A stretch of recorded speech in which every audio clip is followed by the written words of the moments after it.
حضرت حسن رضی اللہ تعالی عنہ فرماتے ہیں کہ ایک شخص جو اپنا زندگی کا مزاج بنا لے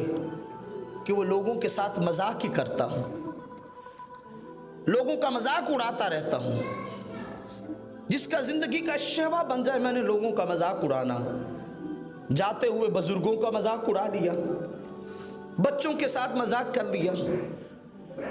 گرد و نواح کے لوگوں کو مذاق کی زندگی کے ساتھ وابستہ کر دیا،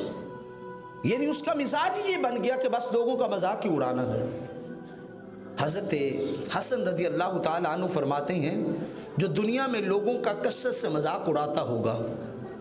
اور لوگوں کا مذاق بناتا ہوگا، کل قیامت کا دن ہوگا، اللہ جنت کا ایک دروازہ کھول کے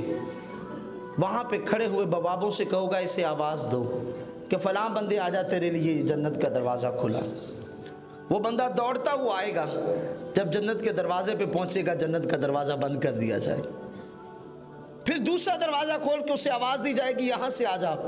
تیرے لیے جنت کا دروازہ کھلا ہے۔ وہ دوسرے دروازے کی طرف دوڑ کے جائے گا، پھر دوسرا دروازہ بند کر دیا جائے گا، پھر تیسرے دروازے، پھر تھک کر کے وہ بیٹھ جائے گا نا امید ہو کے۔ بھلا یہ اس کے لیے اس کے ساتھ کیوں کیا جا رہا ہے؟ یہ اس کے ساتھ اس وجہ سے کیا جا رہا ہے کیونکہ وہ دنیا میں لوگوں کے ساتھ مذاق کیا کرتا تھا۔